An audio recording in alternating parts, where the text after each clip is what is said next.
everybody! Welcome to the stream! Hi, hi!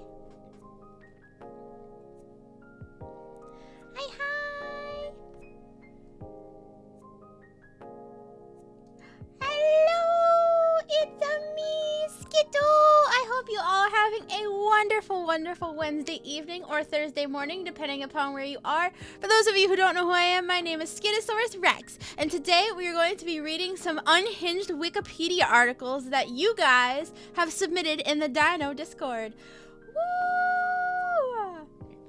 Before I begin, I do have a couple announcements. They're just little tiny announcements.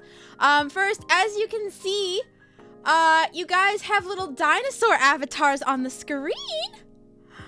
Ah, look at this. You guys have your own little dinosaur avatars. Isn't that cool? Ah, I love it. You guys are so cute. You guys are so cute. Look at you. Yes. You guys are, I love it. Okay, so with these dinosaurs, this is another way for you guys to be able to interact with the stream. So you guys can actually use commands with these dinosaurs. So you guys can actually control your dinosaurs. So, I'm going to, give you guys the command list, so you guys can go ahead and use them if you would like. You can hug someone, you can fart, you can dance, you can attack someone, you can stand, sit, jump, or move. You can change, I think you can change the color of your dinosaur.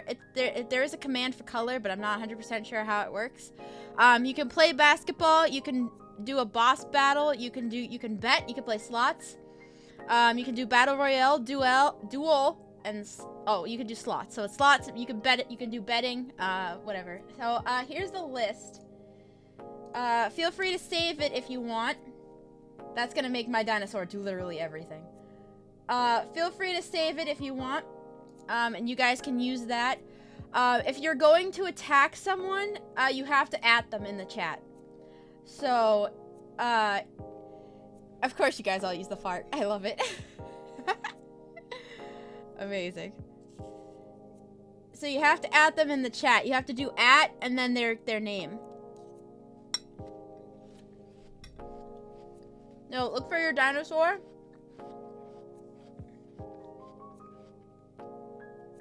And then it'll do its thing. Isn't that so cute?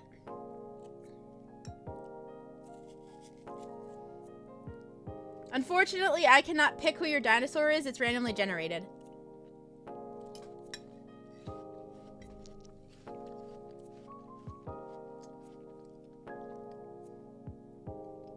I got yeeted. It's okay, you'll come back. Alright, so you guys can use that through the duration of the stream. Second announcement. I bought my GPU! Yay! I bought my GPU! So, I finally have all the parts. I have all the parts needed to build the PC. Hooray! So, I'm very, very excited for that. Honey will help me build it. But I bought all the parts to the PC. Let's go!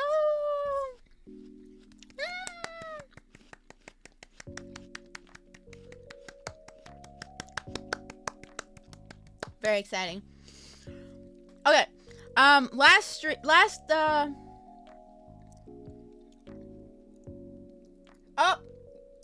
was like, where'd all the dinosaurs go? Oh gosh, the battle royale is starting. Oh god. Okay. Last announcement. I have started setting up the redeems. They're not all 100% done yet. But there's different monetary amounts via super chats that you were able to unlock different, you'll be able to figure out different, like, not soundtracks, but like, there's different audios for different monetary values. I'm not going to tell you which ones are which. You have to figure them out yourself.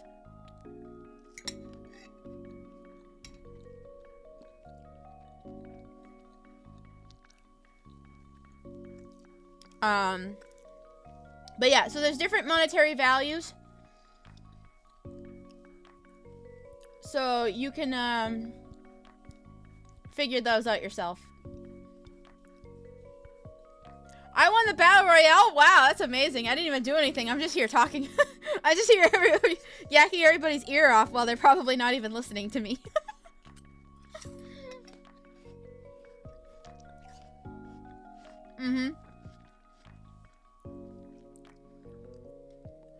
But yeah, so I started adding those in, so if you want to do them, you can. You don't have to. But the redeems are there. So you guys can do the redeems if you want. If not, that's fine too. But I'm not going to tell you what the monetary values are. You have to figure it out yourself. Okay. So today we're going to be reading Wikipedia articles that you guys have submitted via the Discord. I picked a hand bunch for right now. If we end up running out and I need to pick up more, I will. But I have a whole bunch picked out right now. So I guess we'll I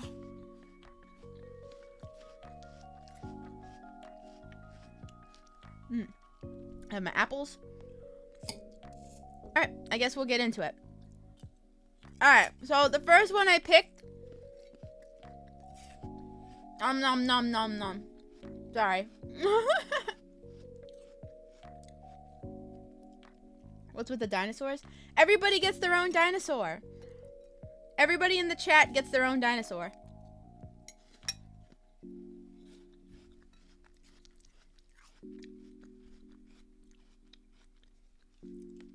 Alright. So the first one I'm gonna start with is Pizza Farm. I don't remember who submitted this. I think it was Feared. Alright. So the first one we have is Pizza Farm.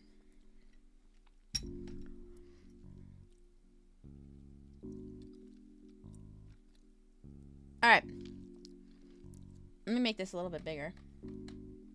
There we go. Alright.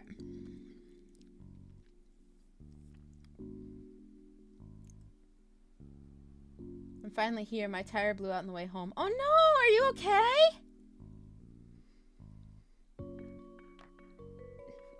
I hope you made it home safely.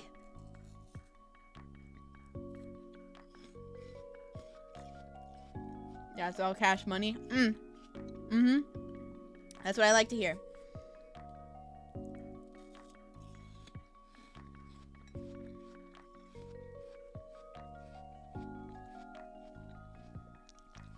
Well, Ginger, you have a dinosaur on the screen that you can control.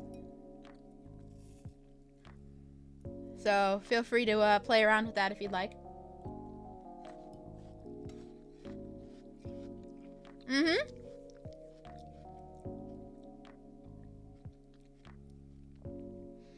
Alright. I'm gonna start reading these off. A pizza farm can be... Oops, that's a tomato. A pizza farm can be both a farm-based food service establishment that sells pizza or demonstration oh my god, I can't... wow, we're already starting off great. I can't even read. I'm an Ankylosaurus, or at least some kind of... Yeah. Alright.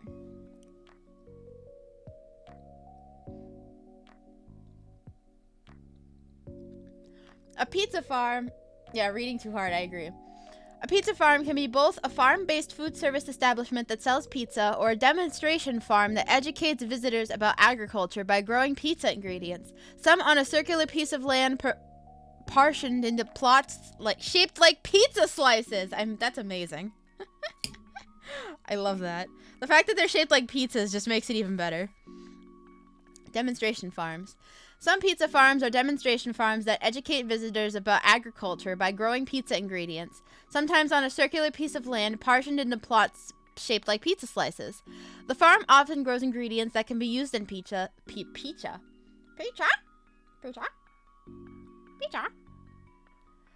Such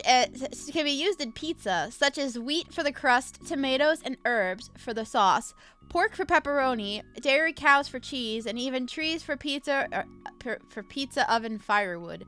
Certain farms may even have access to coal or natural gas deposits that can be used as additional pizza oven heating fuels. Wow! Mmm.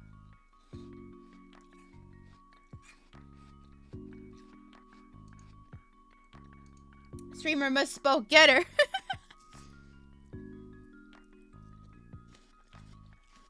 Mm-hmm. So they don't grow pizza. I guess not.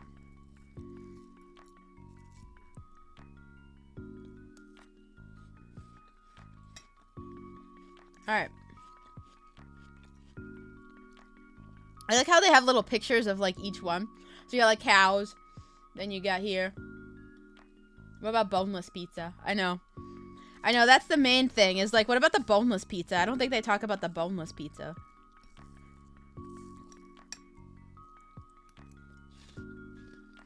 Examples of demonstration pizza farms.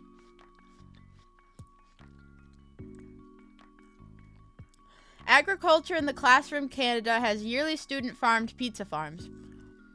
That's a mouthful. There are other food farms in the program, including Burgers and Fries Farm. What is this? Happy's Burger Farm or whatever? Like, isn't that the name of the game I played in Halloween? The Happy Burger Farm or something?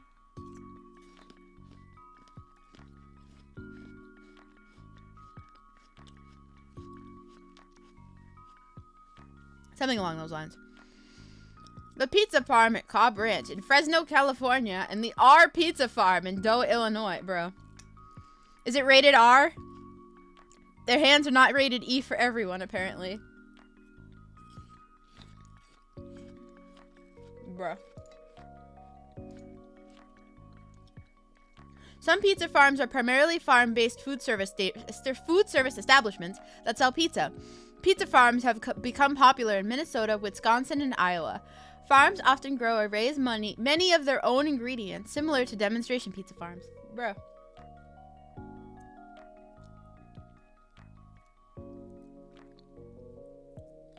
I see dinosaurs attacking each other.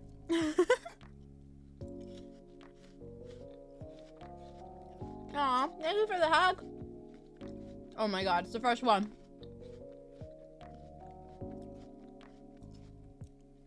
Oh, please work. Come on.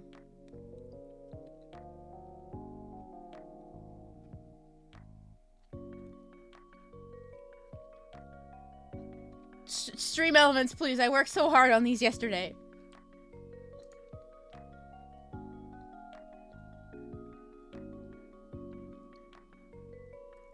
What the heck?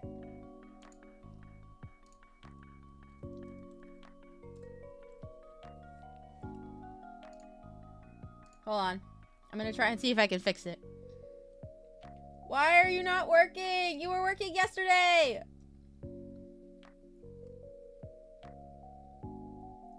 Oh! Because apparently the layer was off. That's cringe. Oof. Alright, let's try it again. Nuggy money, let's go! Let's go! $5 from Fear Genocide. Welcome to Good Burger Farm, home of the Good Burger. Can I take your order? You guys unlocked the first one! Nuggy money, let's go!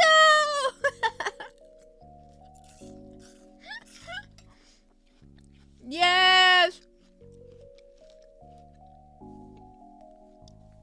Thank you so much, Feed, for the super chat. Toot toot! You guys found the first one. There's like I think there's like at least 10 so far that I have set up, so have fun finding them all.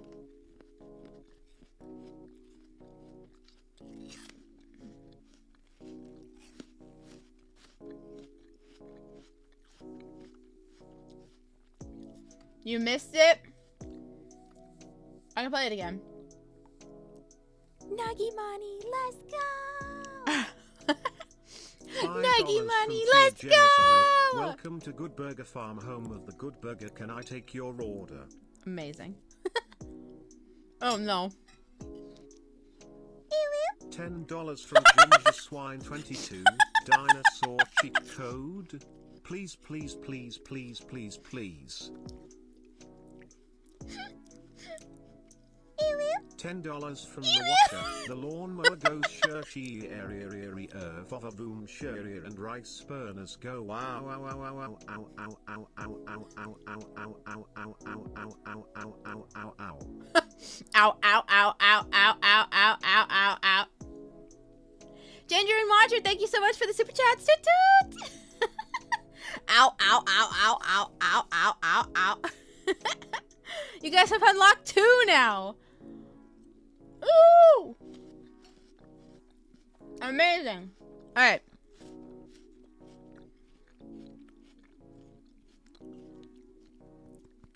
Example of culinary pizza farms. A to Z Produce and Bakery in Stockholm, Wisconsin. Amber Wave Farm in Amagansett in New York. Luna Valley Farm in Decorah, Iowa. Pleasant Grove Pizza Farm in Wasaka, Minnesota. Hawkins Family Farm in North Manchester, Indiana. And Old Germantown in Germantown, Wisconsin. Woo! Oh gosh. Hey, who let her cook? $20. Who let her cook? I was crazy once. They put me in a room, a rubber room full of rats. The rats made me. I was crazy once. They put me in a room, a rubber room full of rats. The rats made me crazy. Crazy? I was crazy once. They put me in a room, a rubber room, rats. The rats made me crazy.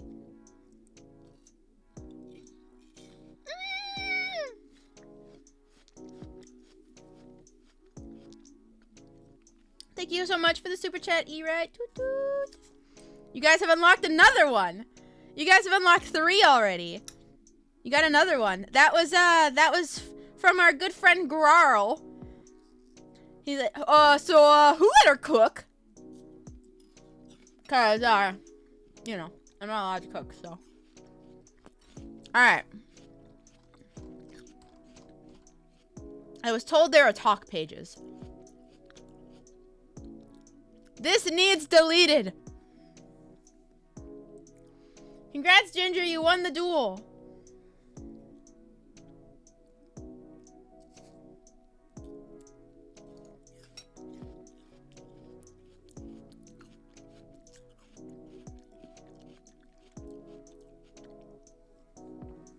This is written very poorly, and it does not take a neutral point of view. It's like a commercial documentary for my eyes. Also, I know somebody said to do 100. There is not a thing for 100 yet.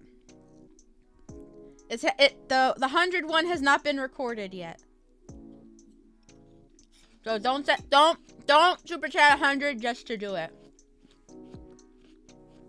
Do it because you want to.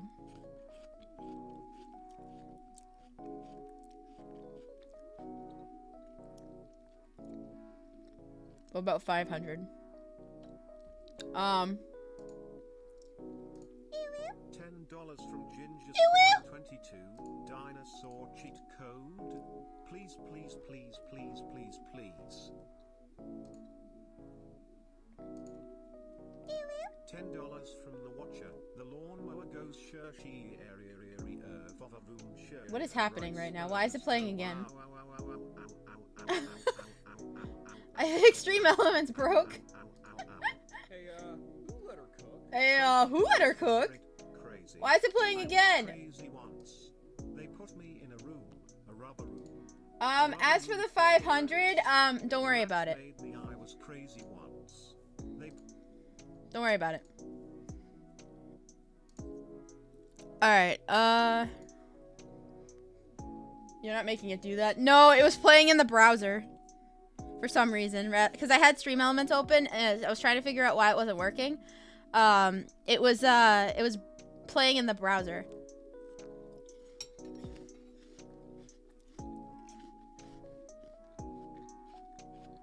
Okay.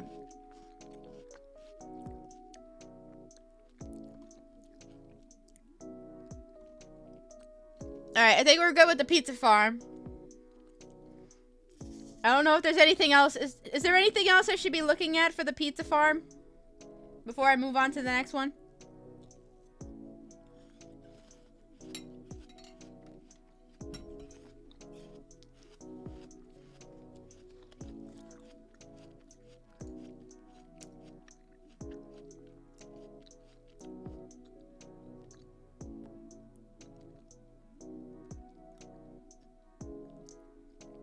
I'm not seeing any objections.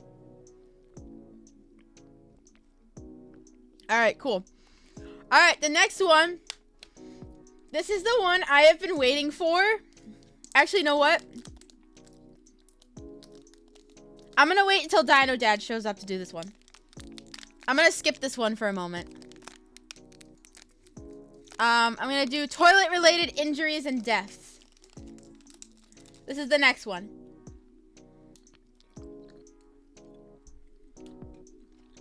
Alright. Here we go. Toilet-related injuries and deaths.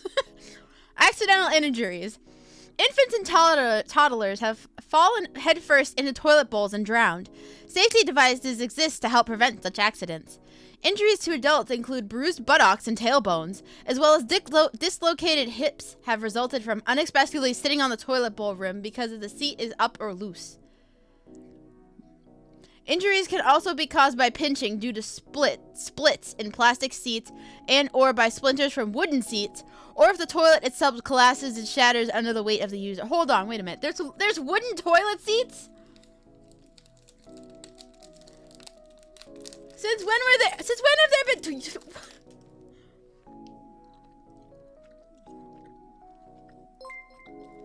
Bruh. 100 euros from the key. Is a red super chat an instrument? It is now. Oh my gosh, thank you so much for the $100 super chat.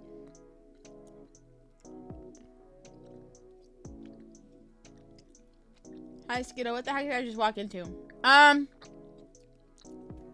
you ever been hit so hard with a wet piece of macaroni that you had liquid sparks fly out of your nose?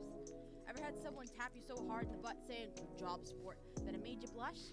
That's how it feels to drive a Ford F550. $50 from the watcher. Guys? Can I slice some potatoes? Okay. Thanks.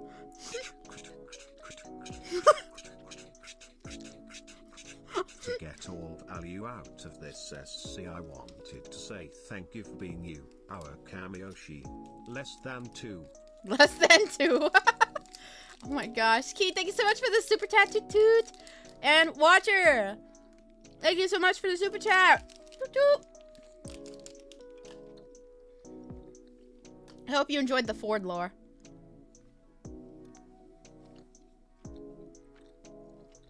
Hold on. Could you guys hear it okay, or is the background music kind of making it hard to hear? The Ford lore is very precious. I felt it was fitting because it's the F550. It was $50. You can hear it good? Okay, cool. Wow, you guys are going fast with this unlocking stuff. I will say there may be some meme ones in there as well. Do with that as you will. There are some meme ones, just so you know. Also, thank you guys so much for the super chat. You guys are going to help me pay for the GPU because I don't have the money yet. So thank you. I have to wait till the end of the month to get the money from YouTube. So I just went ahead and bought it. I'll pay myself back later. Thank you guys so much for the... Thank you so much for the Dino Nuggies. Ah, Nuggie money. Let's go. Okay. Older high tank cast iron citizens have been known to detach from the wall when the chain is pulled to flush, causing injuries to the user. The 200 LG Nobel Prize in Public Health was awarded to 3 physicians from the Glassell Western Infirmary for a 1993 case report on wounds sustained to the buttocks due to collapsing toilets, bruh. They got a Nobel Peace Prize for a case report on wounds sustained to the butt due to collapsing toilets. Also, I would like to point out that buttocks is highlighted and it shows you pictures of butts. Bruh. Of course, buttocks is a hyperlink. Bruh, what the heck? Bruh, that's so stupid. You get to see pictures of random butt cheeks. Wait, so hold on. Who gave Wikipedia permission to put pictures of their butts on Wikipedia? Dear Chris Evans, we from Wikipedia are writing you because we would like to know if we can use a picture of your buttocks on our website. Please let us know as soon as you can and let us know if you have any questions. Thank you so much and have a great day. Sincerely yours, Wikipedia. Like, what the heck, bro?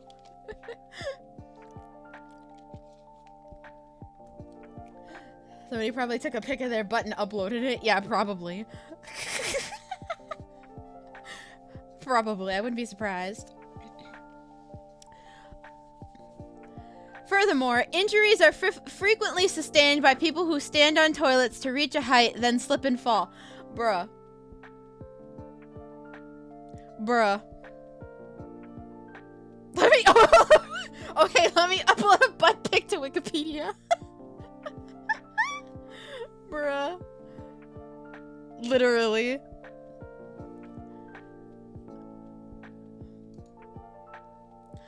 There are also instances of people slipping on a wet bathroom floor from a bath and concussing themselves on the fixture. Okay, that's more common.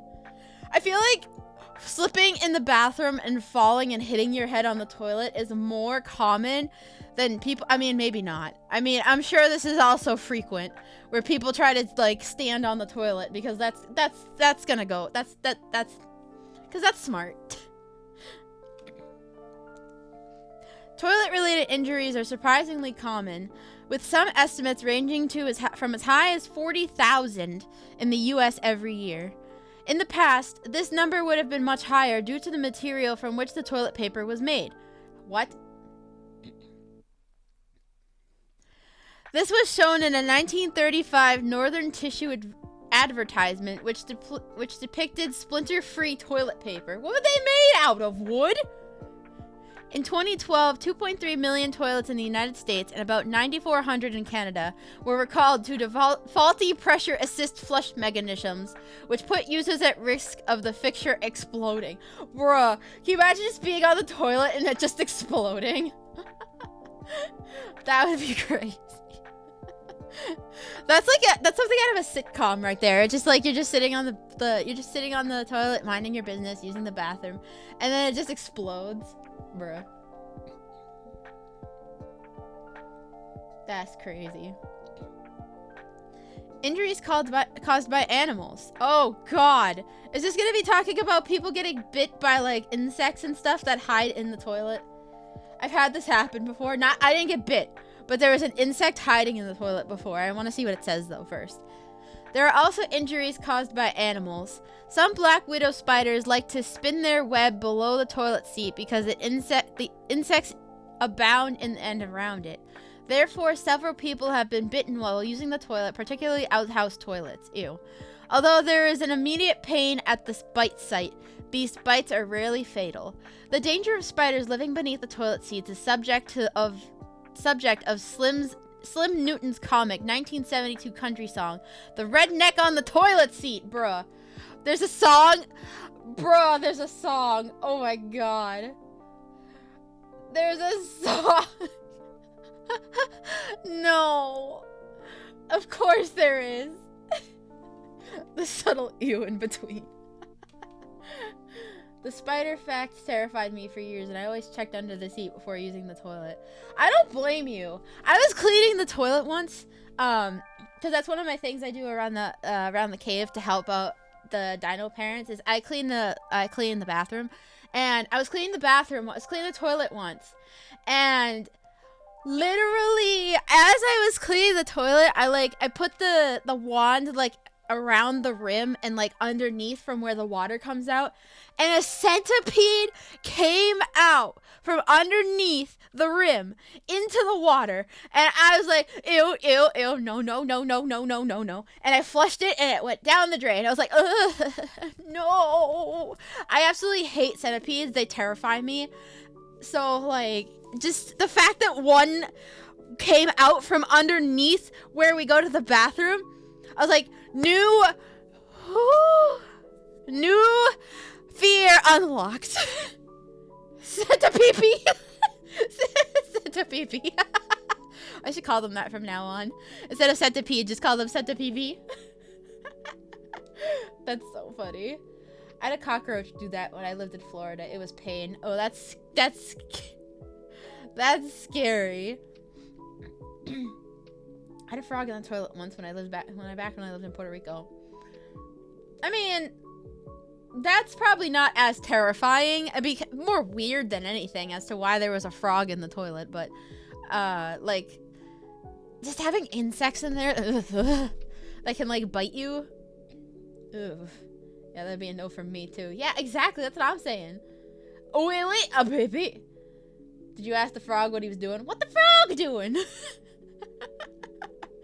You're just gonna go into the bathroom, you look down at the toilet, you just see a frog, and he looks at me, and I look at him, and then you just look at him and you just go, what the frog doing? And he just looks at you and goes, ribbit.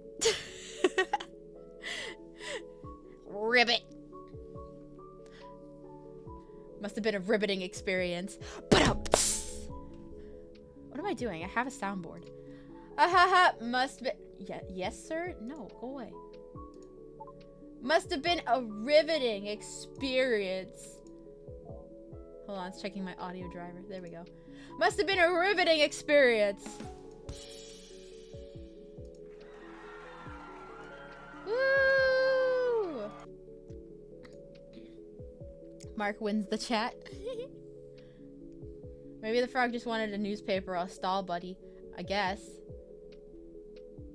Froggy Wawa breached the contaminant again. Hold on, I'm reading the screen. I don't trust that hyperlink, Skiddo. Which one? Oh! Oh, I see! Oh! PP! I'm not gonna hover over it, don't worry. This is a family-friendly stream. Okay. It has been reported in some cases that rats crawl up through the toilet sewer pipes and emerge in the toilet bowl, so that toilet users may be at risk of having a rat crawl up their buttocks. Excuse me? How small are the rats for the people that, like, wrote this? How would you have a rat crawl up your butt? Have you seen the city rats? Good lord, they're massive. Many rat exterminators do not believe this, as pipes generally 16 inches. Hello. Many rat exterminators do not believe this, as pipes at generally 6 inches wide are too large for rats to climb and are also very slippery. Reports by janitors are always on the top floor and could involve the rats on the roof entering the soil pipe through the root vent, lowering themselves into the pipe and then into the toilet. Bro. Oh no, I saw a rat crawl up my toilet before. I almost had a heart attack. Ew, really? How? Don't they drown? Do they hold their breath? How does that even work? Oh, without going into too much detail, stuff kind of stretchy. Bro.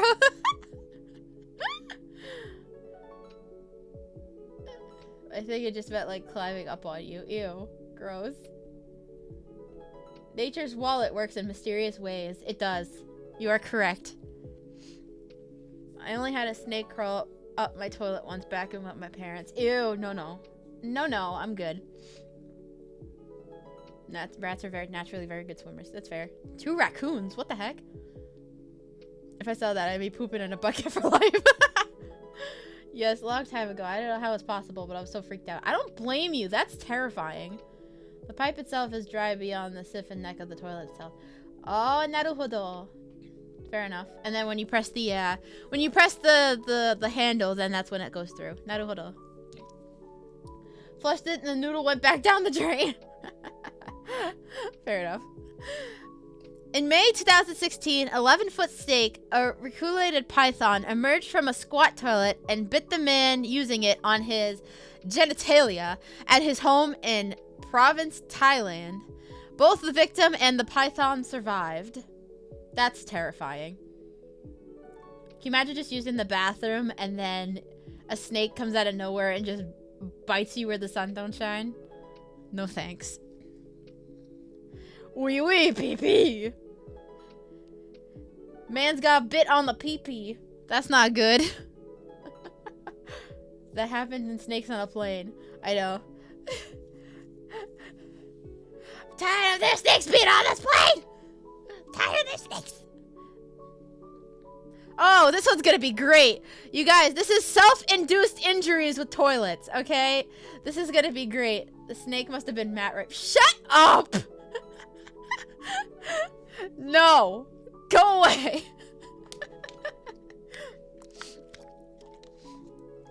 That poor snake was probably traumatized. Probably.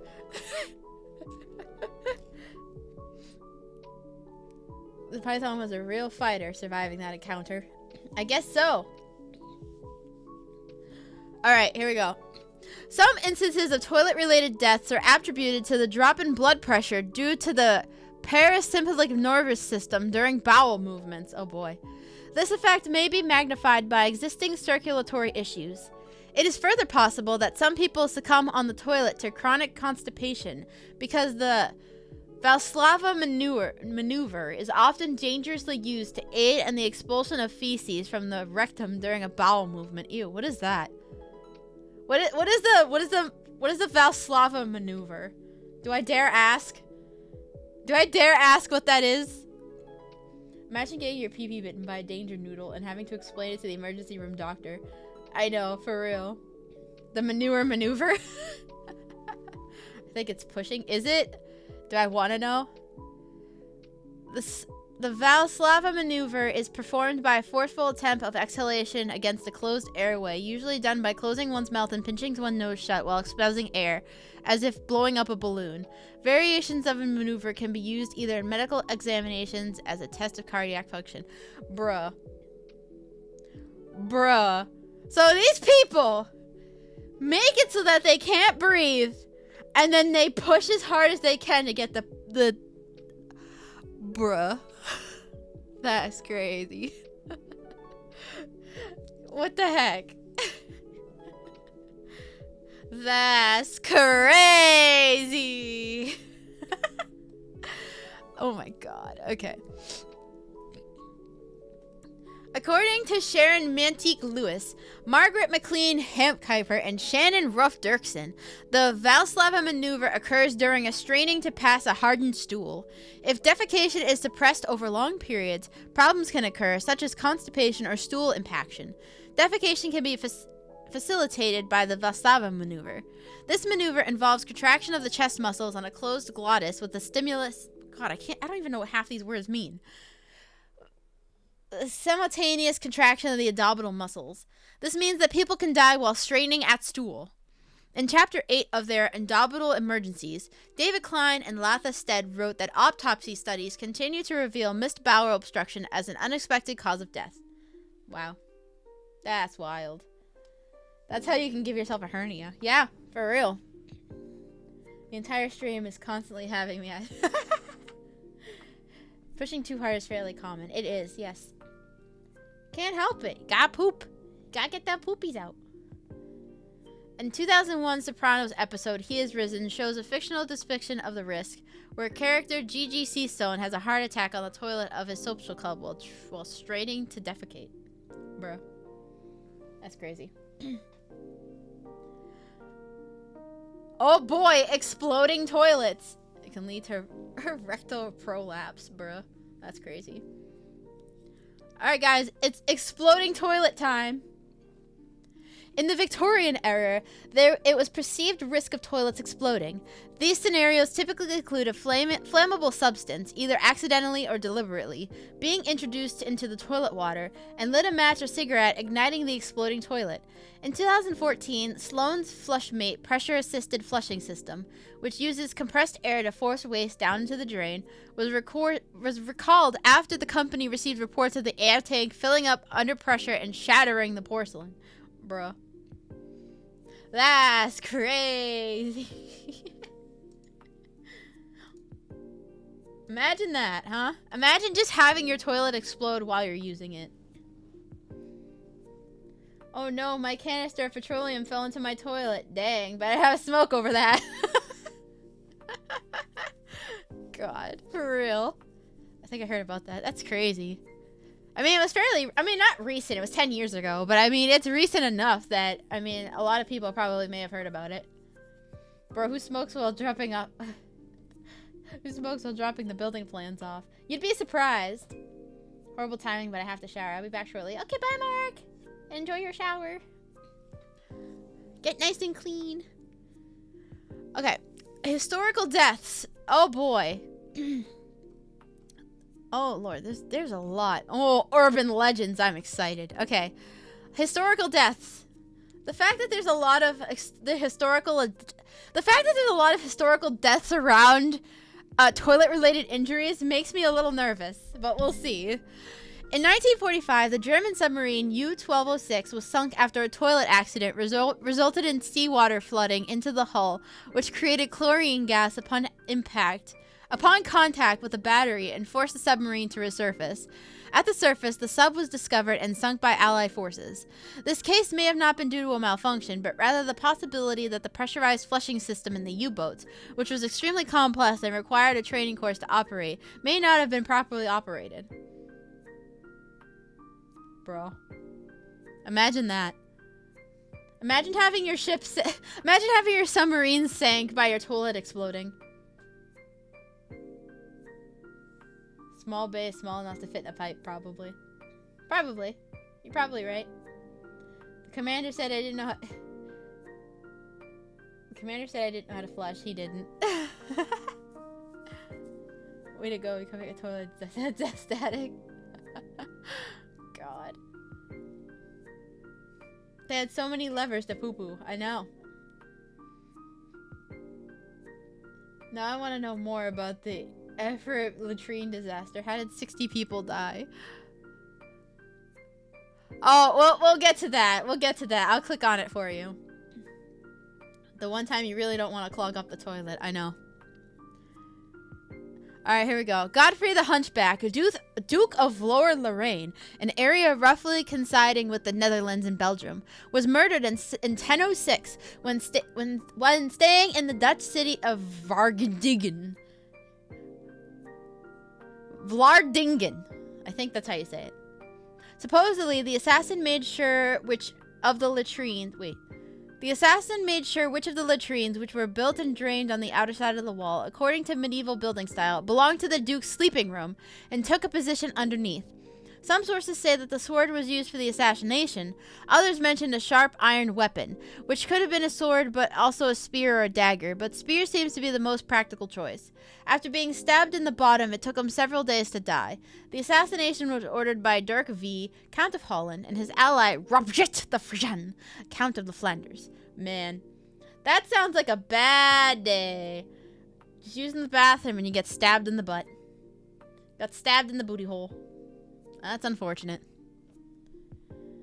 Is this a wiki article on toilets? Essentially, yeah. It's toilet-related injuries and deaths. World's worst bidet. For real, for real. Imagine getting killed while doing your business, just sitting on the toilet. I know. At that point, you'd really wish you'd have hard poops, because then that would have probably saved you a bit. So to explain how that works, those medieval toilets were literally hanging out over the wall, like pooping balconies. Yeah, exactly. They obviously didn't have plumbing systems or whatever, so they had it literally just hanging off the side, so your butt was exposed while you were using the bathroom. He was just trying to help by giving him an extra hole, I guess. Bayonet bidet. Bulletproof booty armor. Oh man, that's crazy. All right. So the Erfurt latrine disaster of 1184 caused the death of at least 60 people, most of them being nobles. And Key wanted to know what this was. So I'm gonna open this in a new tab. The Erfurt latrine disaster occurred on 26 July 1184, where Henry VI, King of Germany, later a Holy Roman Emperor, held a Hoftag, informal assembly, at the Peterburg Citadel in Erfurt. On the morning of 26 July, the combined weight of the assembled nobles caused the wooden second-story floor of the building to collapse, and most of them fell through to the latrine. The latrine cesspit below the ground floor, where about 60 of them drowned in liquid excrement. Ew. This event is called the Erfurter Latrinensurge, the Erfurt latrine fall, in several German sources. That's unfortunate. Wow, how did you die? I fell into a toilet and, like, died in a bunch of poop. That's crazy. What a crappy way to die. I know, for real. Both literally and figuratively. I don't know if I can think of a worse way to go. I don't know. I mean, that seems pretty bad.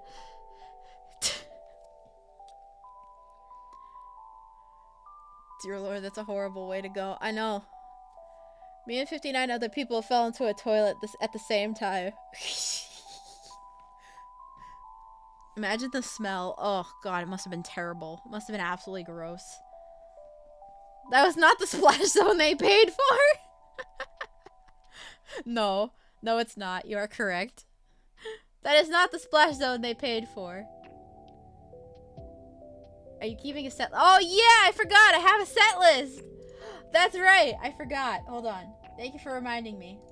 What did I do? What was it? Pizza something. What was it? Pizza. What did I say it was? Pizza something.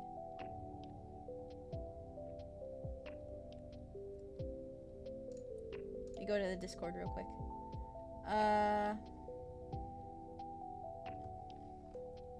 Wikipedia links don't go. It's the first one. Pizza something.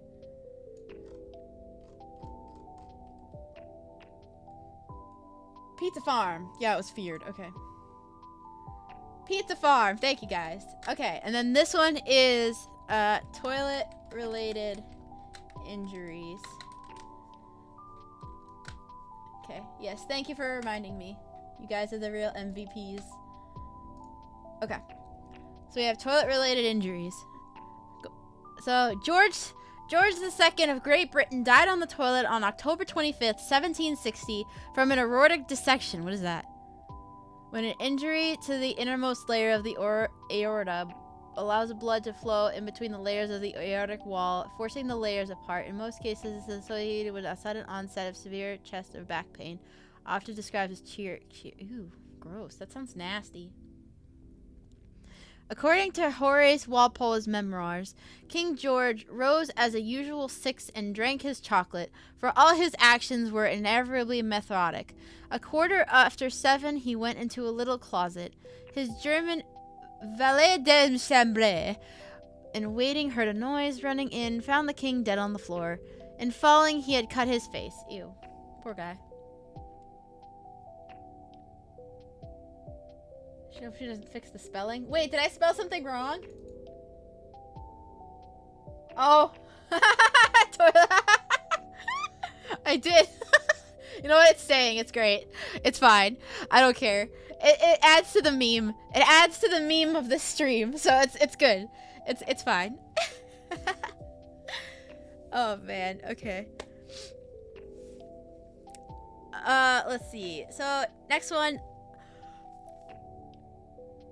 IOP Colinu was shot dead while on the toilet in the third-floor men's room of the Swift Hall on campus of the University of Chicago on 21st of May, 1991, in a possibly politically motivated assassination. His killer had never been caught. Wow, that's crazy. Elvis Presley died while using the toilet. No way, really? Actually, I didn't know this. Elvis Presley died when using the toilet. Most sources indicate that Elvis was likely sitting in the toilet area, partially nude, and reading when he collapsed. Oh man, he was taking the poop soos. According to Dylan Jones, Elvis Presley died at aged 42 on August 16, 1977, in the bathroom of the star's own Graceland mansion in Memphis. Sitting on the toilet, he had toppled like a toy soldier and collapsed onto the floor, where he lay in a pool of his own vomit. Ew. Also, why is that so descriptive? His light blue pajamas were around his ankles. Why is that so descriptive? In similar terms, Elvis biographer, hello? Elvis biographer Joel Williamson writes, for some reason, perhaps involving a reaction to the codeine and attempts to move his bowels, he experienced pain and fright while sitting on the toilet. Alarmed, he stood up, dropped the book he was reading, stumbled forward, and fell face down into the fetal position. He struggled weakly and then drooled on the rug. Unable to breathe, he died. He led to the comment saying, "The king died on the throne."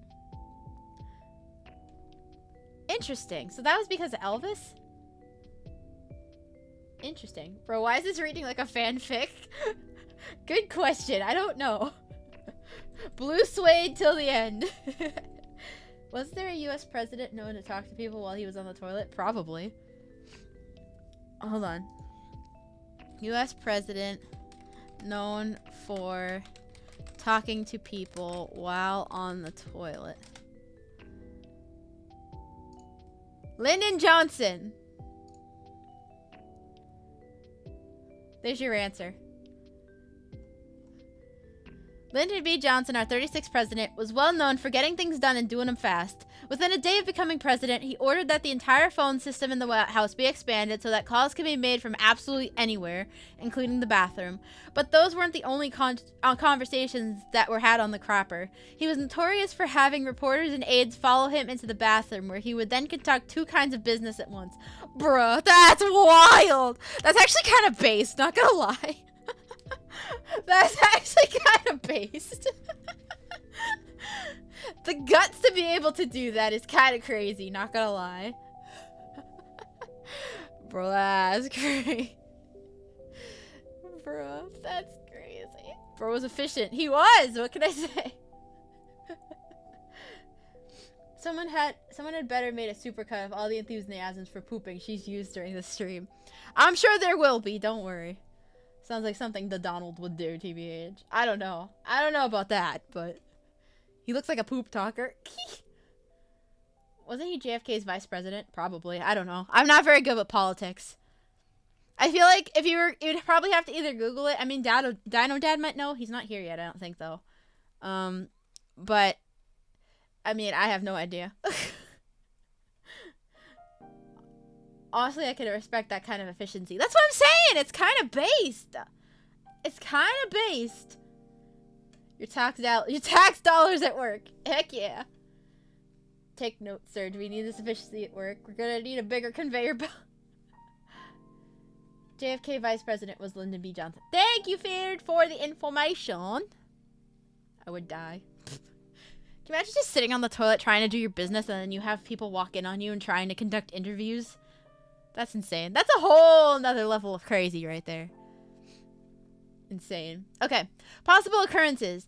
Duke Jing of Jin, ruler of the state of Jin, during the spring and autumn period of ancient China, died after falling into a toilet pit in the summer of 581 BC. Man, that stinks.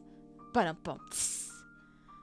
Edmund II of England died of natural causes on November 30th, 1016, through some report that he was stabbed in the bowels, while attending the outhouse.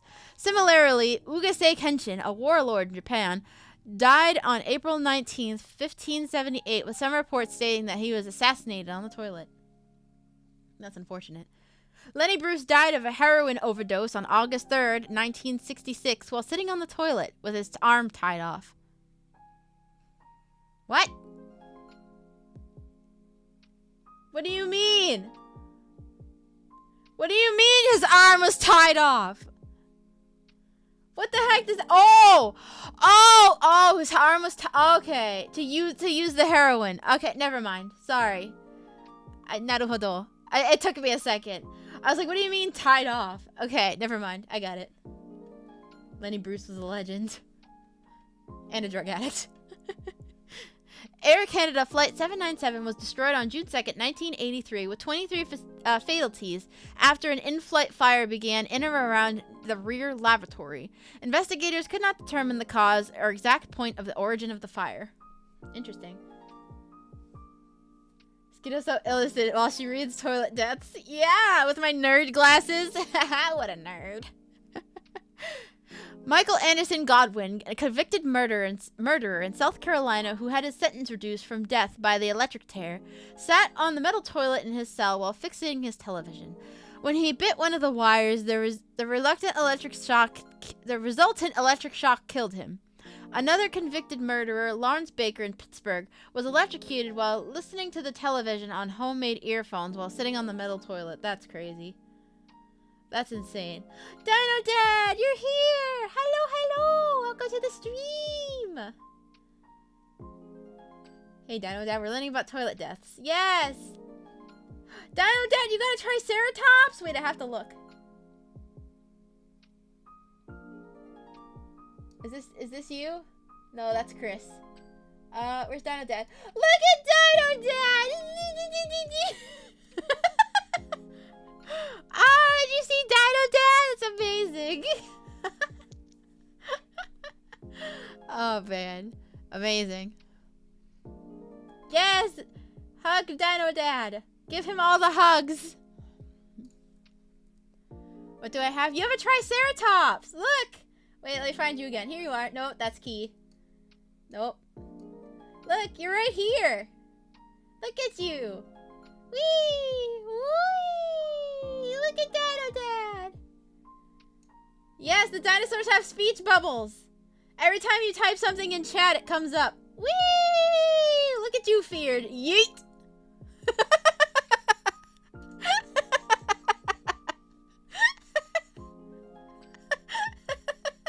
Yeet!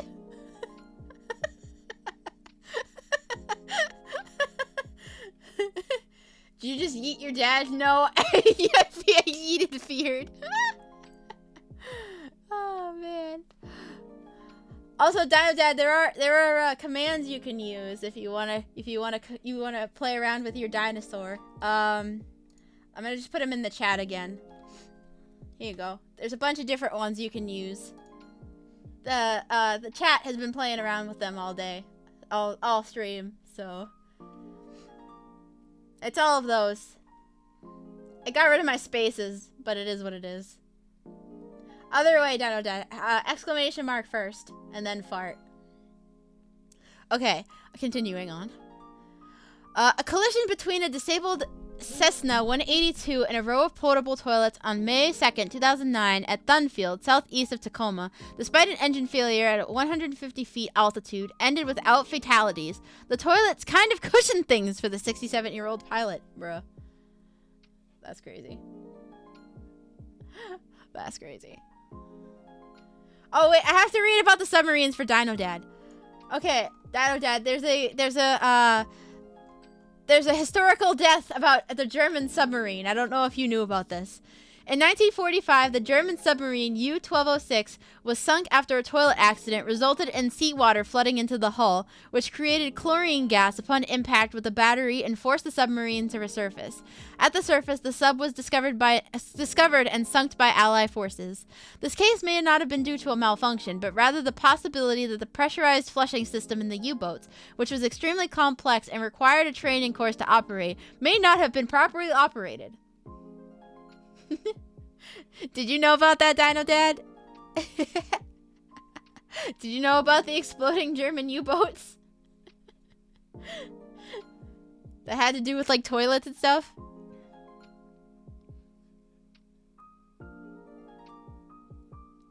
The best part is that the commander's last name was Schlitt. No, how did they not know how to operate a toilet? Good question. I don't know. Very good question. German toilets are complicated. British businessman and conservative politician Christopher Shale was found dead in a toilet. Oops. was found dead in a portable toilet at the Glastonbury Festival on June 26th, 2011. It is suspected he died of a heart attack. Oh, man. Maybe Kiara can explain the complexities of germ toilets. Yeah. Aboard ships, the head, the ship's toilet, and fittings associated with it are cited as one of the most common reasons for the sinking of tens of thousands of boats in all types and sizes. Heads typically have a through-hole fitting located below the waterline to flush out water and eliminate waste. Boats are sunk when the fittings fail or the toilet back siphons. I see. Interesting. Why did a lot of these have to do with boats? All I saw was Ginger go flying. So needed a backstop for the sub. The sub had a pressurized toilet to allow it to flush water out of the sub while submerged. The system was so complicated that it needed a crew member to operate it. Bro, that's crazy. Can confirm that. Our toilets are quite complex in operation. It takes most people multiple years to attain proper licensing. Guys, that's crazy. That's actually insane. Okay, we're on to the urban legends now. We're almost done with this one, and then I can get on to the one that I was waiting for Dino Dad. Okay, you guys missed the story of the guy who got... You missed the story of the guy who got his baby bitten by a snake? Yeah, it was further up. The snake came out of the, The snake came out of the drain pipe and bit a guy on the, on the no-nose. Urban legends have been reported regarding the dangers of using a toilet in a variety of situations. Several of them have been shown to be questionable. These include some cases of the presence of venomous spiders, but do not include the Australian redback spider, who has a reputation for hiding under toilet seats. These recent fears have been emerged from a series of hoax emails originating in the bush spider hoax, which began circulating the internet in 1999. Spiders have also been reported to live under seats of airplanes. However, the cleaning chemicals used in the toilets would result in incompatibility with the spider's survival. Snake bitten pee-pee. Wee pee-pee. In large cities like New York City, super rats often have mythical statuses regarding size and ferocity, resulting in tales involving the rodents crawling up sewer pipes to attack an unwitting occupant. Of late, stories about terrorists booby-trapping the seat to castrate their targets have also begun appearing. Another myth is the risk of being sucked into an aircraft lavatory and a result of a vacuum pressure during flight. Bruh. I don't have enough currents. You have to play the games in order to do in order to get gold. There's you can play basketball, you can do a boss, you can do battle royale, you can duel someone. How have you guys been getting coins? You guys have been playing the games, right? You did the duels and stuff. Don't screenshot my Scout NFT, please. Oh man. You got coins by farting? Slots gives coins for sure. Oh, does it? Interesting. Alright. Let's see what else we've got. There's a talk thing, right? Yeah, people talk. Latest comment was 6 years ago.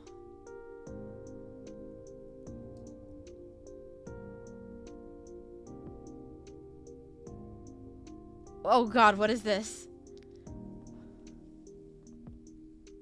I'm back. Are we still in the toilets? Hi Mark, welcome back. Yes. I'm reading the talk section now. If you could get coins by farting, I'd be rich. I know, for real. One January 12th, 2007, Jennifer Strange participated in a radio contest called Hold Your Wee for a Wee, bruh, which participants had to drink as much water as possible without going to the toilet. Miss Strange returned home early in the contest and was found dead in her home by her mother with causation listed as water intoxication. Would anyone agree that this is toilet related?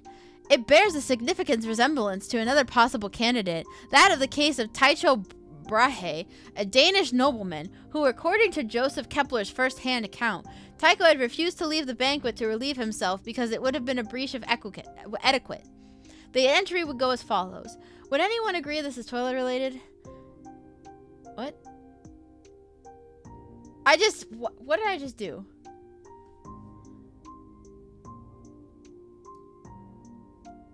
Wait, why did they say it twice?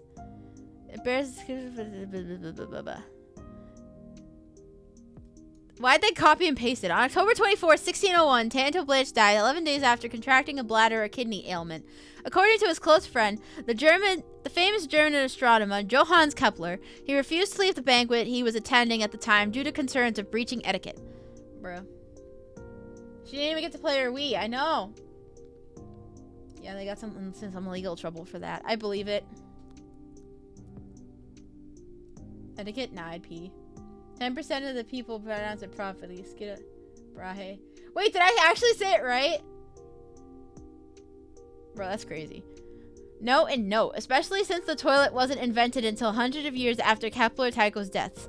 While I'm the last person to deny others' worthwhile amusement, this article veers way too close to an indiscriminate yuck yuck wink wink list in places. George II, for example, simply happened to be sitting on the toilet, a commode really, when he died. That's no more a toilet-related death than someone dying in bed is a bed-related death. Having a heart attack while out for a walk is a sidewalk-related, etc., etc.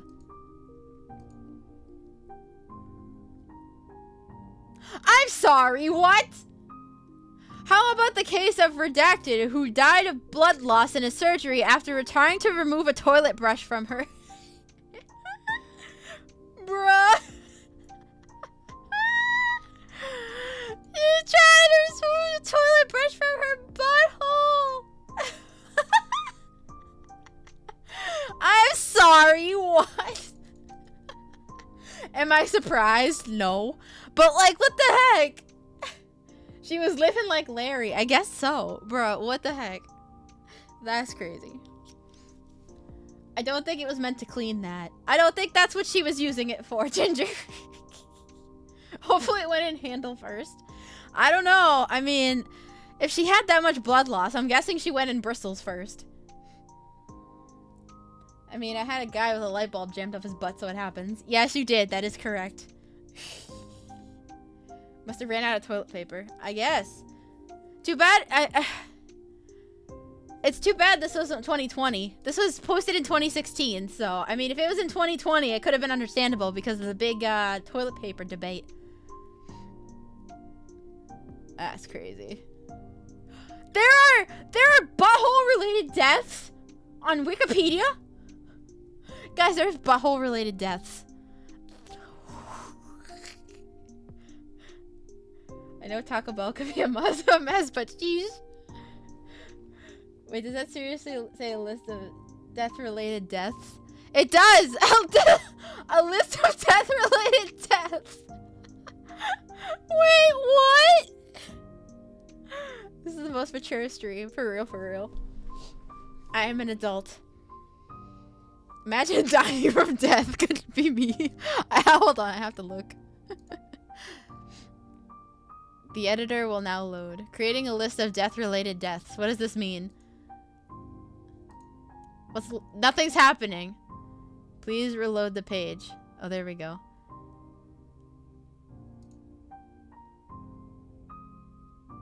Oh, there's nothing here. What about this one?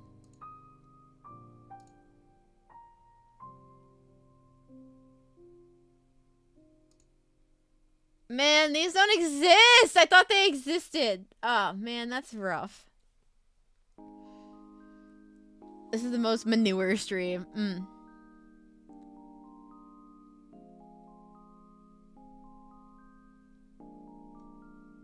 Okay, I'm gonna continue on. I don't want to spend too long on this one. I was waiting for Dino Dad to do this one. So this one is about Titan, which is Saturn's moon. And for those of you that know... Those are red links. They don't exist. Oh! Naruhodo. I understand. Okay. Good. Thank you for telling me. I actually didn't know that that's what that meant. Okay, cool. All right, so now we're on to Titan, which is Saturn's moon, for those of you who don't know. And Titan is a completely methane-related moon. It's all made of methane. And it is my absolute favorite thing in the entire universe. Aside from my home, of course. The thing from Lethal Company. Yes, that too. I'm pretty sure that is the same thing. Hold on. Where's my list? Oh, there it is. Alright, so we're gonna do Titan the Moon. Okay, apparently we're cheering now.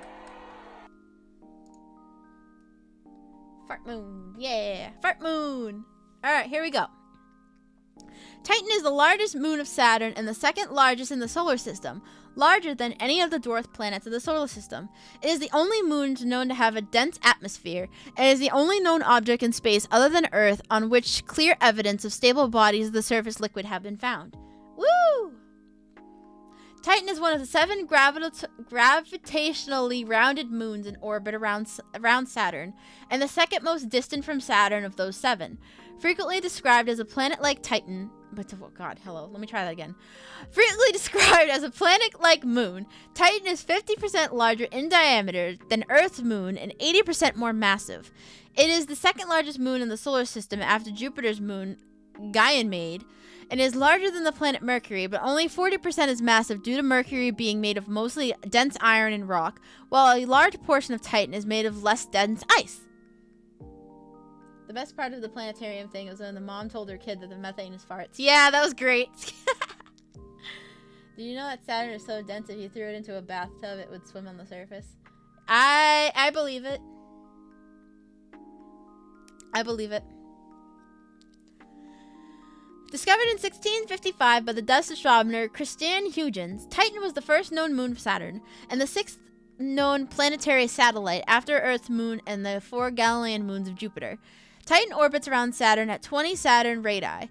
From Titan's surface, Saturn subtends an arc of 5.09 degrees, and if it were visible through the moon's thick atmosphere, it would appear 11.4 times larger in the sky in diameter than the moon from Earth, which subtends 0.48 degrees of arc. Wow, that's crazy. Oh, we're doing a battle royale. Does that mean all my dinosaurs are going to disappear?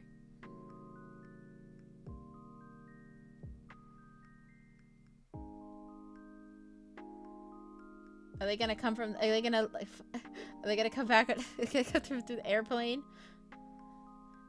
Maybe not. I don't know. I don't remember which one that was.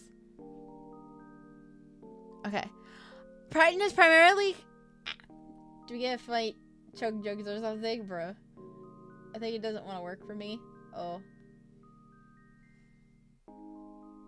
It should. I don't know why it's not working. I'm die. Thank you forever. You'll come back, don't worry. Titan is primarily composed of ice and rocky material, which is likely differentiated into a rocky core surrounded by various layers of ice, including a crust of ice, IH, and a subsurface layer of ammonia-rich liquid water. Much as Venus before the space age, the dense, opaque atmosphere prevented understanding of Titan's surface until the Canisius-Huygens mission of 2004 provided new information, including the discovery of liquid hydrocarbon lakes in Titan's polar regions and the discovery of its atmospheric superrotation. The geologically young surface is generally smooth, with few impact craters, although mountains and several possible cryovolcanoes have been found, bro. Yeah, it didn't work for me. Maybe Skiddo's the only one who can. Me? Somebody did it earlier, I thought. Don't worry about that.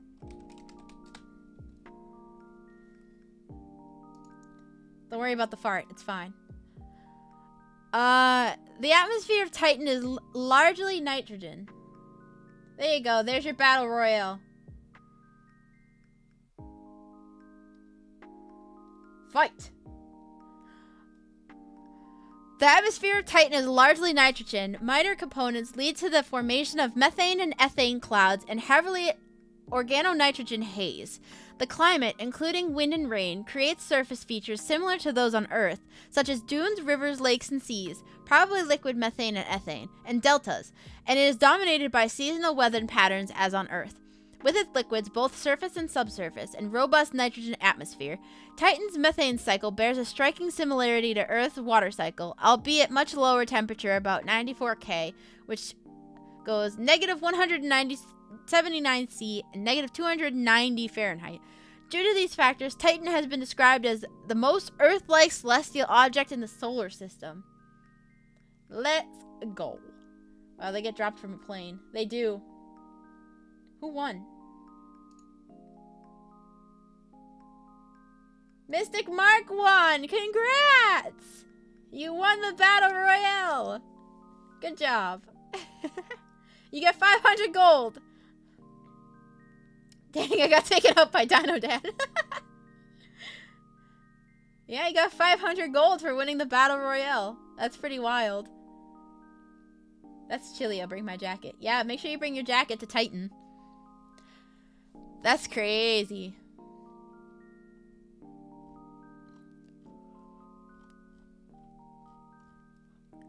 I just wanted to see if it talked more about the methane.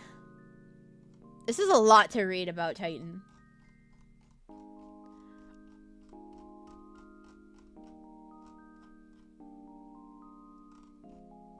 It's the fart moon.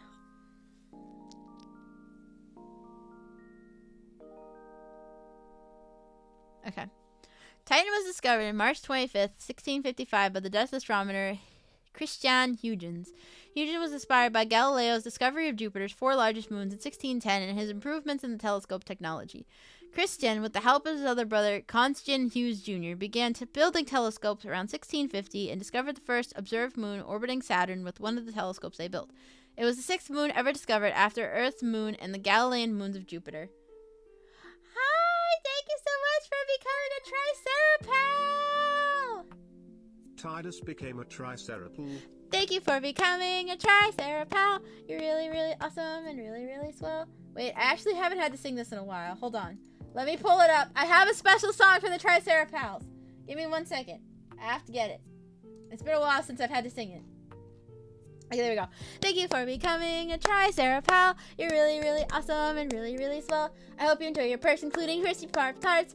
And be sure to stick around to hear the dino fart.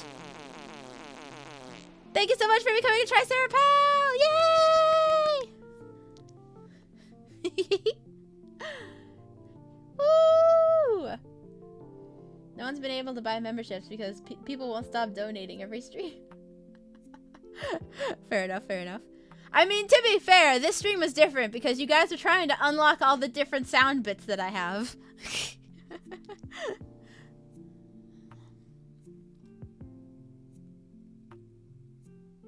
Surge, no, you summon too.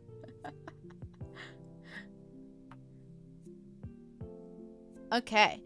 Where did I leave off? Titan is the largest and brightest moon of Saturn, and so is the easiest to observe of Saturn's moon with a standard optical telescope from Earth. Ooh. Wait, you can see Titan from a telescope? Ooh. That's cool. That's cool. Has anyone done 69 yet? No.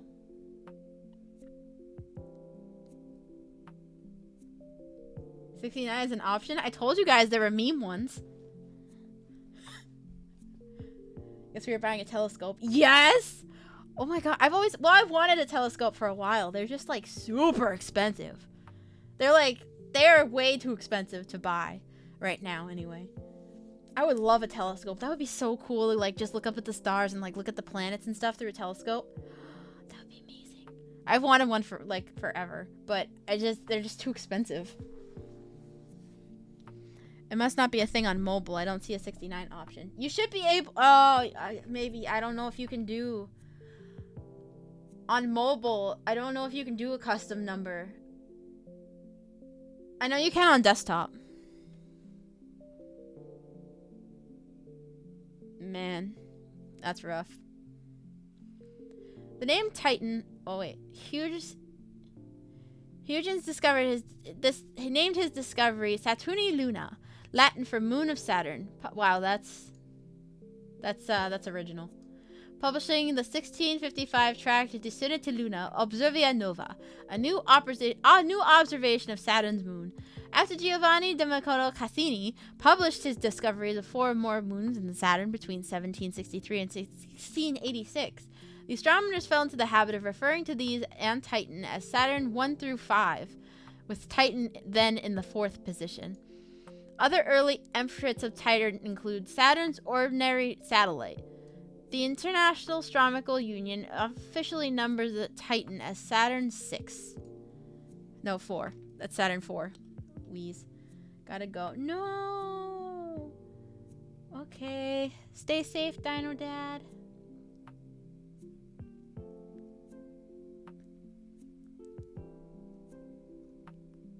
Man.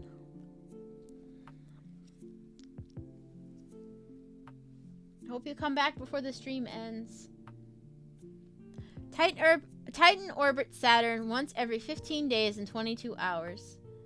Like Earth's moon and many of the satellites of the giant planets, its rotational period is identical to its orbital period. Titan is tidally locked in synchronous rotation with Saturn and permanently shows one face to the planet. Longitudes on Titan are measured westward, starting from the meridian. Okay. At least you got to see some of Titan, so that's a plus. Yeah. The only thing is that this article is extremely long, and I don't think I can read all of this. It's very, very long. So I'm going to hold off on that for now. I'm going to go to this one.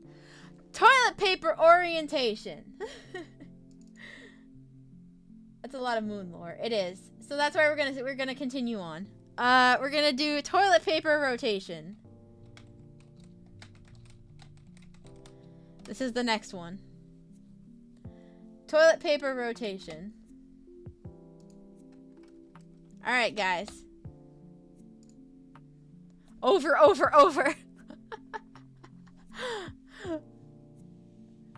Alright, guys. Over or under? Which way do you put your toilet paper?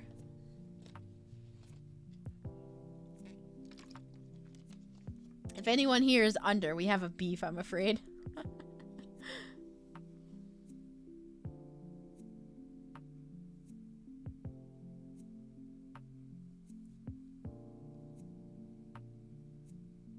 Under is a crime.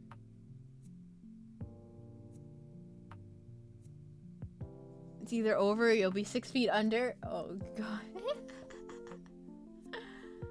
You are the chosen one, Mark. I've done under since I was a kid. Mark is the odd one out here. I also do over. Oh, I died. Don't worry, your dino comes back. Alright. Some toilet roll holders or dispensers allow the toilet paper to hang in front of, over, or behind, under, the roll when it is placed parallel to the wall. This divides opinions about which orientation is better. Arguments range from aesthetics, hospitality, ease of access, and cleanliness, to paper conservation, ease of detaching the sheets, and compatibility with pets. The U.S. advice column, Ask Ann Landers, reports that the subject that was the most controversial issue in the column's history and, at 15,000 letters in 1986, provoked the highest number of responses. The case study of toilet paper orientation has been used as a teaching tool in instructing sociology students in the practice of social constructionism. What a word. But...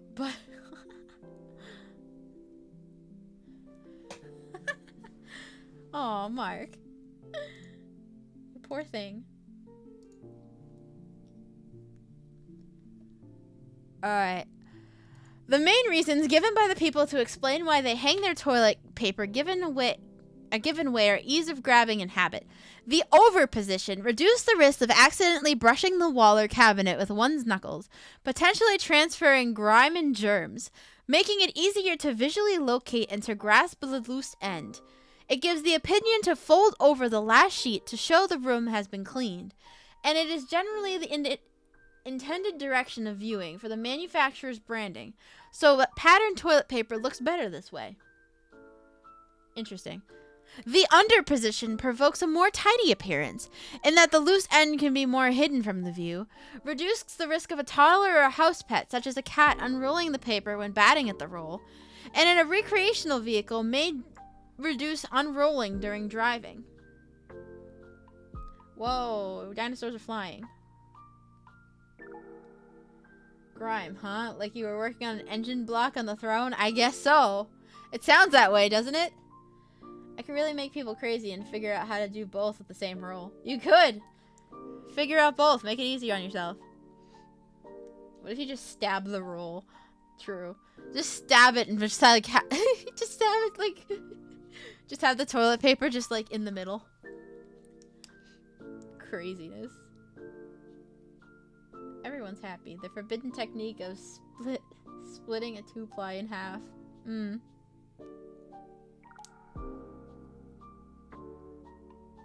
All I see are dinosaurs flying. Have you seen those vertical dispensers? I have. I have seen that, yeah. It's wrong on every level. If you split 2-ply, seek help. Stop it. Get some help. Partisans have claimed that each method makes it easier to tear the toilet paper on a perforated sheet boundary.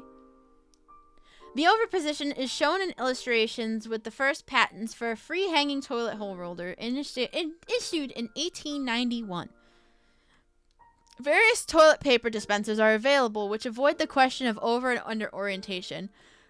For example, single sheet dispensers, jumbo roll dispensers in which the toilet roll is perpendicular to the wall, and twin roll dispensers. Swiveling toilet paper dispensers have been developed which allow the paper to be unrolled in either direction. See, so that just kind of, that just goes and kind of, pleases everybody. Split 3-ply, get ultimate TP. Yeah, exactly. If you split it, you get 3 kinds of TP. Pretty wild, if you ask me. Public opinion. In various surveys, around 70% of people prefer the over position. In a survey of 1,000 Americans, Cottonell found that overs are more likely than unders to notice a roll's direction, around 75%, to be annoyed when the direction is incorrect, around 25%, and to have flipped the direction at a friend's home. That 30%.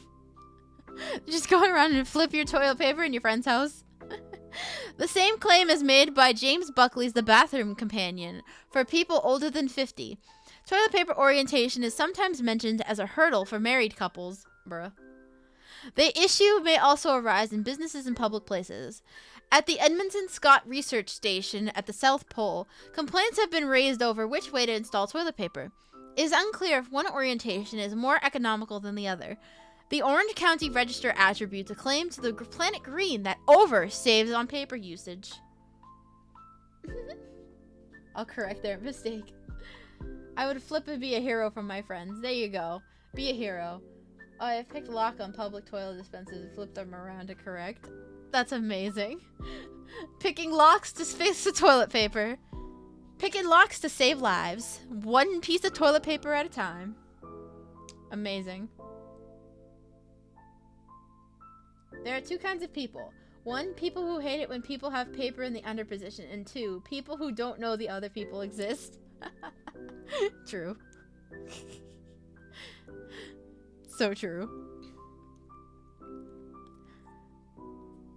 Uses in social studies. I'm not interested in social studies, to be honest. Alright, let's see what the notes say. Talk. Let's see what people have been saying.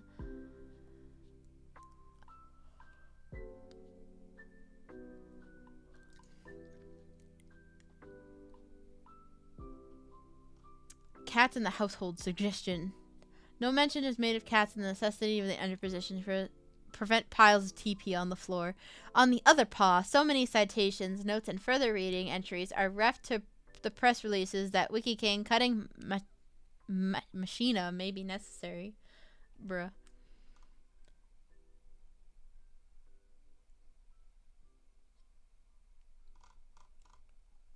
Mergy. I suggest this article to be merged into toilet paper. That article links to this one. This article is so huge that merging it into another article would be required killing 90% of this article, which may not be a bad idea, but in general, I think a merger is not necessary. Bruh. I'm being dueled?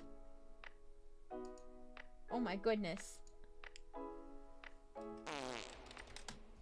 Oops. There you go. Alright. So that was toilet paper. That was a toilet paper orientation. Alright. Next one. Flatulence. Let's go. Here we go, guys. Flatulence.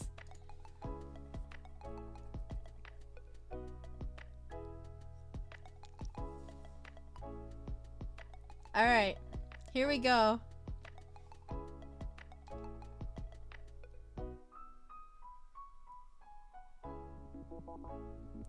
Skiddo is busted.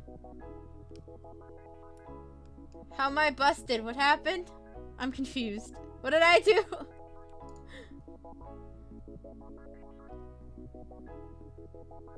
Look at all your little dinosaurs. They're so cute. Your dino is way stronger than ours. Probably because I'm the streamer. And I'm nerdy. Oh, you're gonna send me flying.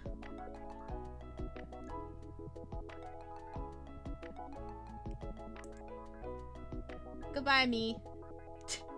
I'm gone. Okay. Alright, on to the next one. Flatulence. Flatulence is the expulsion of gas from the intestines via the butthole, commonly referred to as farting. Flatus is the medical word for gas generated in the stomach or bowels. A proportion of intestinal gas may be swallowed environmental air, and hence the flatus is not entirely generated in the stomach or bowels. The scientific study of this area of medicine is termed flatology. The butthole. The butthole. Flatus is brought to the rectum and pressurized by muscles in the intestines. It is normal to pass flatus to fart. Their volume and frequency vary greatly among individuals. It is also normal for intestinal gas to have a feculent or unpleasant odor, which may be intense. The noise commonly associated with flatulence is produced by the butthole, or the butt, which act together in a manner similar to that of an embouchure. Both the sound and odor are sources of embarrassment, annoyance, or amusement. Flatulence humor. Hee hee. In many societies, flatus is a taboo. Thus, many people either let their flatus out quietly or even hold it completely. However, holding the gases inside is not healthy. The butthole. I like how flatulence humor has its own thing. Flatulence humor refers to any type of joke, practical joke device, or other off humor related to flatulence. God. There are several general symptoms related to internal gas: pain, bloating, and abdominal distensions, excessive flatulence volume, excessive flatus odor, and gas incontinence. Furthermore, accrutation, a quality known as burping, is sometimes included under the topic of flatulence. When excessive or malodorous, why do they use words I can't read? Flatus can be a sign of health disorders such as irritable bowel syndrome, celiac disease, or lactose intolerance. God, I can't speak anymore. Bro got hit by the shotgun spray in that picture. You like that, Ginger? You like that one? You like the picture? Tee! This guy in the corner. Wait, hold on. This guy in the corner says that is treason. That is treason. I love it. Flatulent flashbang. I love it. I don't think like is the word I'm looking for. Are you jealous, Ginger? Do you want the fart spray? Arrest that person. They tooted. Oh my gosh. Non-medical definitions of the term include the uncomfortable condition of having gas in the stomach and bowels, or a state of excessive gas in the alimentary canal. These definitions highlight that many people consider bloating and abdominal distension or increased volume of intestinal gas to be synonymous with the term flatulence, although this is technically inaccurate. 50 likes. Hey, we get the like goal. Let's go. We hit the like goal. Let's go. I'll send a new one.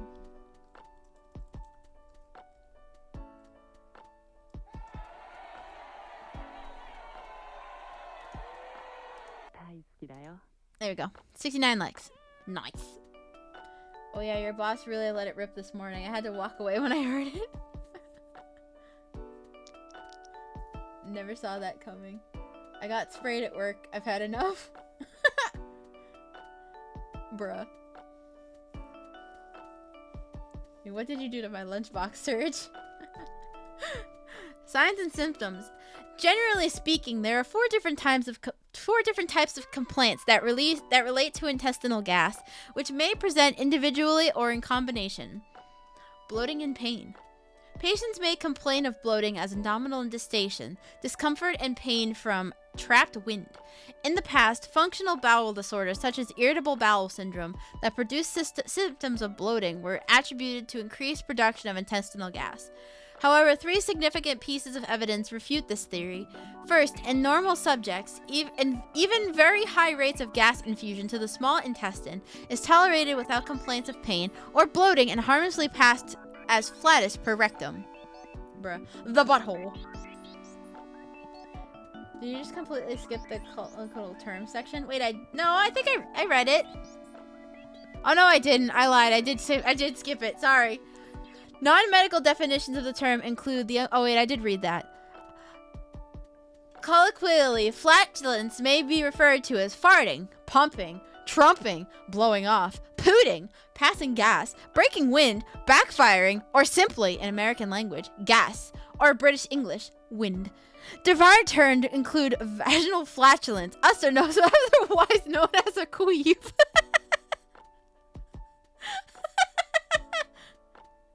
Bruh. Oh man. Oh god. Queef. Bruh. Oh man, that's great. Oh god. Put your farts in the chat, everybody. I didn't expect to hear a dino girl say the word queef today, but yeah, here we are. You did. You heard it numerous times. I said it like 3 times, I think, already. So you can get excessive volume, bloating and pain. You can have odor and inconsistence of flatus.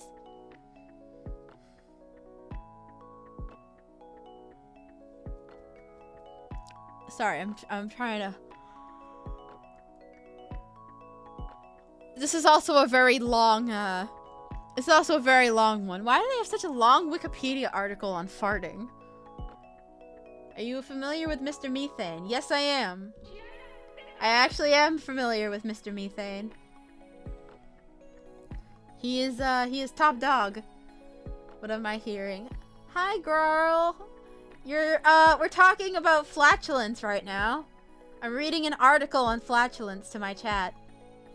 It's very unhinged right now. Hydrate, homie. I am. Girl, stay. Stay for the chat.